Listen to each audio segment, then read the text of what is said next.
શ્રી ગણેશાય નમઃ. નમસ્કાર દર્શક મિત્રો. શનિ અને રાહુની યુતિ શ્રાપિત દોષ. ખૂબ મોટો દોષ આ થઈ રહ્યો છે.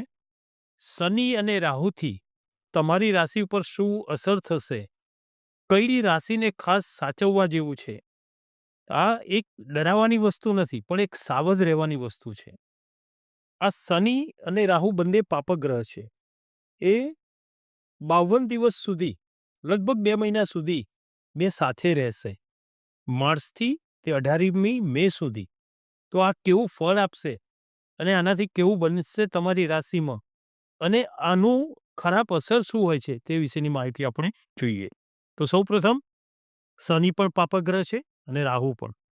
રાહુ એ નવેમ્બર 2023થી મીન રાશિમાં આવેલા છે.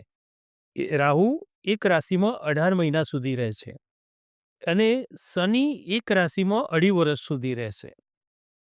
29મી માર્ચે એ શનિદેવ કુંભ રાશિમાંથી મીન રાશિમાં આવશે, જ્યાં ઓલરેડી રાહુ મીન રાશિમાં નવેમ્બર 2023થી છે જ. રાહુ સાથે શનિદેવ આવશે એટલે આ શનિ રાહુથી શ્રાપિત દોષ બને છે. શ્રાપિત એટલે નથી કહેતા એક જાતનો શ્રાપ લાગી ગયો, અનિષ્ટ, ખોટું જ થાય. આ પિશાચ યોગ પણ કહેવાય. આ એક જાતનો પિશાચ યોગ કહેવાય. જેની જન્મકુંડળીમાં શનિ રાહુ સાથે હોય ને, એને તકલીફો વધુ આવે છે. એટલે તમે પણ તમારી જન્મ લગ્ન કુંડળી જોજો. તમારી કુંડળીમાં તો આ યોગ નથી ને. આ જે પ્રિડિક્શન જે છે ને, એ દરેકને લાગુ પડે એવું નથી હતું. જન્મના ગ્રહો જોવા પડે. બીજું કે તમારે જે શનિ અને રાહુ કયા સ્થાનમાં છે એ પણ જોવું પડે. પણ જનરલી આ યોગથી મોટે ભાગે તકલીફ થતી હોય છે. તો આપણે જેની કુંડળીમાં હોય તો એનું નિવારણ યોગ્ય જ્યોતિષીનું માર્ગદર્શન લઈ અને યોગ્ય વ્યક્તિ પાસે આનું નિવારણ કરાવવું જોઈએ. કેમ કે આ એક બમ્પ સમાન છે. તમારી પ્રોગ્રેસમાં રૂકાવટ અને આ બધું થતું હોય છે. દર્શક મિત્રો, આના પહેલા આપણે સૂર્ય અને શનિથી મહાવિનાશક યોગનો વિડીયો કરેલો છે. હવે એ જ રાશિમાં, મીન રાશિમાં આ શ્રાપિત દોષ બને છે. આ મીન રાશિમાં 6 ગ્રહો એક સાથે આવે છે. તો અહીંયા મીન રાશિને એની સાથે સાથે કઈ રાશિને ખાસ સંભાળવાનું છે એની પણ આપણે માહિતી જોઈશું. શનિ અને રાહુ, આનાથી શું અસર થાય? તો સૌથી પહેલું તો રાહુ જે છે ને, એ કોર્ટ કચેરી, દવાખાનું, પડવું વાગવું, આ બધું રાહુ એના લીધે થતું હોય છે. બીજું, શનિ તમને પહેરેલું કપડું પણ સગું ન થાય એવું, મીન્સ દરેક વ્યક્તિ જોડેના સંબંધો એ એના ઉપર અસર, વ્યવહાર, જીવન વ્યવહારમાં એમ જે ઇઝી કાર્ય બનતા હોય એ પણ એટલા ટફ લાગે. આ બધું તમે અનુભવતા હોય છે. પનોતીમાં જેને જેને આ પનોતીમાંથી પસાર થયા હોય ને શનિદેવની, એ દરેક વ્યક્તિને આ યોગોની ખબર પડે છે કે આ વસ્તુમાં, પનોતીમાં, સાડાસાતીમાં આ બધું શું આપણે ભોગવતા હોઈએ છીએ અને એનું ફળ કેવું મળતું હોય છે. 18મી મે સુધી રાહુ રહેશે મીન રાશિમાં. 18મી મે એટલે આ પીરિયડ જે છે ને, એ શ્રાપિત દોષનો છે. તકલીફવાળો આ પીરિયડ. અને આમ 51-52 દિવસ સુધીનું, લગભગ 2 મહિના સમજી લો, 11 દિવસ બીજા પણ છોડવા પડે. તો આમ મીન એ જલ તત્વની રાશિ છે.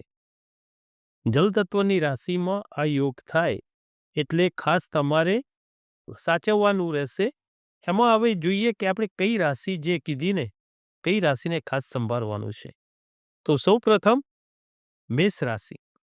આ યોગ તમારા સ્થાનથી 12મા સ્થાને, મીન રાશિમાં 12મું સ્થાન વ્યયનું છે.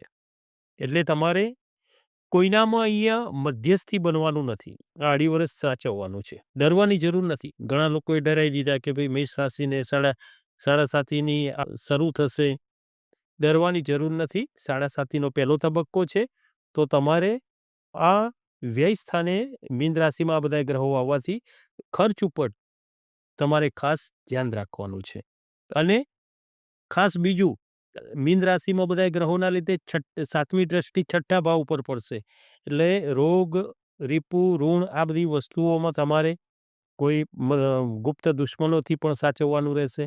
ઋણ વધી ના જાય એનું પણ ધ્યાન રાખવાનું રહેશે. પહેલી અસર મેષ રાશિની ઉપર આ શ્રાપિત દોષની. અને જે આગળના જે વાત કરી શનિદેવની સાડાસાતી એની પણ પડશે. બીજી રાશિમાં અસર થશે એની એ છે સિંહ રાશિને. સિંહ રાશિને આ 8મા સ્થાનેથી આ યોગ બનશે. મીન રાશિમાં આ ગ્રહોના લીધે, શનિ રાહુના લીધે 8મા સ્થાનેથી આ યોગ બનશે. એટલે અહીંયા તમારે 8મું સ્થાન એટલે તમારે ખાસ વાહનથી સંભાળવાનું. અને 12મા સ્થાનની જે આ યોગ બને છે મીન રાશિમાં એમની 7મી દ્રષ્ટિ એ બીજા ધન અને કુટુંબ ઉપર પડશે. એટલે અહીંયા તમારે કૌટુંબિક સુખાકારીમાં તેમજ આર્થિક રીતે જે હોય એમાં પણ થોડું તકલીફ, નાની મોટી નાણાકીય સમસ્યા પણ ઊભી કરી શકે છે. એટલે ખાસ સાવધ રહેવાનું. આમાં ડરવાની જરૂર નથી. દરેક વસ્તુની આઈડિયા તમે મનથી કરી શકો કે આવો યોગ બની રહ્યો છે તો તમે એનું આયોજન કરી શકો. ત્રીજી જે અસર છે એ કન્યા રાશિ ઉપર હશે. કન્યા રાશિ 7મે સ્થાને એની દ્રષ્ટિ છે. 12મા મીન સ્થાનમાં આ વસ્તુ બને છે ને એટલે 7મી દ્રષ્ટિ એ તમારી રાશિ ઉપર આવશે. એટલે આ ગ્રહોની યુતિની દ્રષ્ટિ તમારા ઉપર રહેશે. પોતાની જ રાશિ ઉપર આ દ્રષ્ટિ રહેશે. એટલે આત્મવિશ્વાસ ઉપર અસર થાય. પોતાનો જોશ, સેલ્ફ કોન્ફિડન્સ, તમારી જે પાવર જે કહેવાય વિલ પાવર એ એના ઉપર તમે તમારો ડિસિઝન પાવર જે છે ને એ થોડો ડલ પડે. કોઈ બી વસ્તુમાં જલ્દી નિર્ણય ના લઈ શકો. કેમ કે કોઈ બી ગ્રહની નેગેટિવ ઉર્જા તમારા દેહ સ્થાને આવવાથી પોતાની રાશિ ઉપર આવવાથી સૌથી પહેલું કાળપુરુષની કુંડળી પ્રમાણે સૌથી પહેલું તમારું દેહ સ્થાન. કુંડળીનું પહેલું જ સ્થાન જે છે ને કાળપુરુષની કુંડળી પ્રમાણે એ દેહ સ્થાન છે. તો દેહ સ્થાન ઉપર કોઈ બી આવી ખોટી ઇફેક્ટ આવે તો તમારો આત્મવિશ્વાસ, ડિસિઝન પાવર એના ઉપર એની અસર થતી હોય છે. તો આ એની તમારો સેલ્ફ કોન્ફિડન્સ, જોશ આ બધું એની અસર એના ઉપર થઈ શકશે.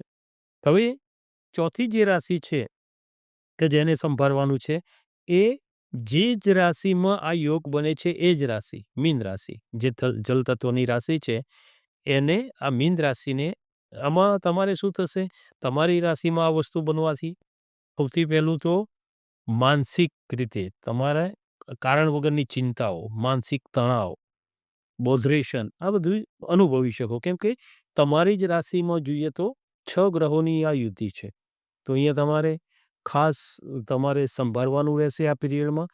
આપણે મહાવિનાશક યોગનું પણ વિડીયો કરેલો એમાં પણ તમારી રાશિમાં યોગ બન્યો હતો શનિ સૂર્યથી.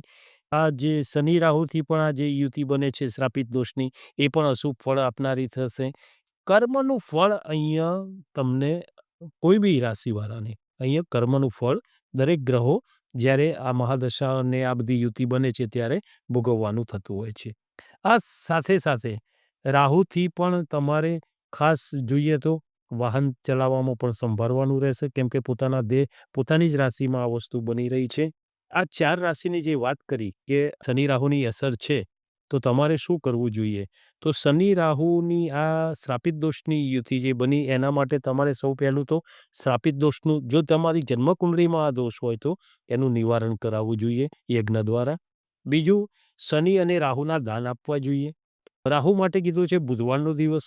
તો મગ ખાઈ તમે બુધવાર એક ટાઈમ ફાસ્ટ રાખી શકો છો.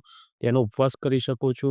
અને એવું કીધું છે કે રાહુને સારું એ કરવા માટે શિવજીની ભક્તિ ખૂબ જ જરૂરી હોય છે. શિવાલય તમે શિવજીની ભક્તિ કરો, એમ જળ ચડાવો અને કોઈ જરૂરિયાતવાળા વ્યક્તિને તમે કાળું કપડું અથવા કાળી કોઈ વસ્તુનું દાન આપો એ પણ બહુ જરૂરી છે. એનાથી શનિ અને રાહુ બંનેની કૃપા બની રહે છે. જપ, તપ, દાન, દક્ષિણા આ બધી વસ્તુઓ ખાસ જરૂરી છે. અને એવું કહેવાય છે કે શનિદેવ એ જે છે ને તમે કોઈ બી વ્યક્તિને સામેથી બોલાવો અને પ્રસન્ન ચિત્તે રહો ને તો શનિદેવ પ્રસન્ન રહે છે. કોઈ બી જોડે અણબનાવ હોય તો એને સામેથી તમે બોલાવો.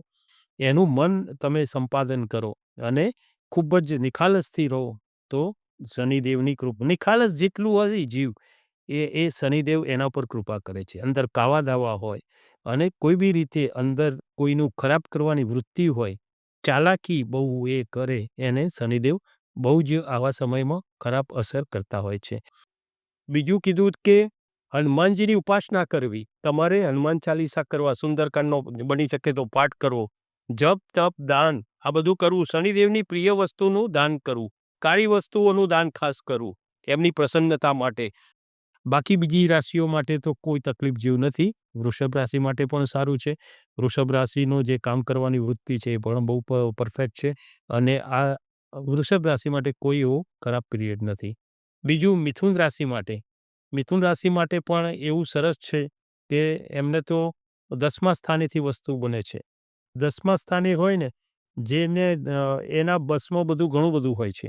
તો મિથુન રાશિ માટે તો બહુ સારો સમય આ કહી શકાય. કર્ક રાશિ માટે પણ હવે 29 તારીખથી જે શનિદેવની ઢૈયા હતી એ નીકળી જાય છે. એટલે એમના માટે પણ આ સમય સારો છે. કર્ક રાશિ માટે આ પિરિયડ ખૂબ સારો જોવાશે. તુલા રાશિ માટે. તુલા રાશિ માટે પણ આ સમય સારો છે. કેમ કે એમને તો ન્યાયપ્રિય છે, આગળ વાત કરેલી છે. અને એમનું નિખાલસ ભાવ હોય છે, કોઈ બીને સાચું માર્ગદર્શન કરતા હોય છે. તો એમના માટે પણ તુલા રાશિ માટે પણ આ સમય સારો છે. વૃશ્ચિક રાશિ માટે એમને જે આ શનિદેવની જે દૈયા હતી એમને એમાંથી મુક્તિ મળે છે. એટલે વૃશ્ચિક રાશિ માટે પણ આ પિરિયડ ખૂબ સારો જોવાશે. ધન રાશિ માટે પણ જોઈએ તો આ સમય સારો છે. ધન રાશિ જે પરોપકારી સ્વભાવ છે, બીજાના આશીર્વાદ લેવાની ભાવના છે, તો એ અને ગુરુના આધિપત્યવાળી રાશિ છે, પ્રભાવશાળી છે, તો એમને પણ આ સમય સારો જોવાશે. મકર રાશિ માટે જે સાડાસાતી હતી પનોતી એ ઉતરી જશે 29મી માર્ચથી. એટલે એમને તો 7.5 વર્ષ સુધી જે તકલીફો ભોગવી એમાંથી એમને મુક્તિ મળશે. એટલે એમના માટે પણ આ સમય ખૂબ સારો જોવાશે. કુંભ રાશિ માટે એક તબક્કો એમનો 2.5 વર્ષનો પતી ગયો. હવે આ બીજો તબક્કો શરૂ થયો છે. પણ જે આ છેલ્લા 2.5 વર્ષમાં 29 માર્ચ સુધી જે તકલીફ હતી એના કરતાં હવેનો બીજો તબક્કોમાં એટલી બધી કોઈ ચિંતા જેવું રહેશે નહીં. એક એક કરીને તમારા બધાય પ્રશ્ન સોર્ટ આઉટ થાય એવું તમે અનુભવી શકશો. તો આ હતું શનિ અને રાહુનું જે આ યુતિ બને છે એનાથી જે શાપિત દોષ બને છે, પિશાચ યોગ બને છે, એને વિશેની માહિતી કે કઈ રાશિને કેવું ફળ આપનારું બની રહેશે તે વિશે જોયું. નમો નારાયણ.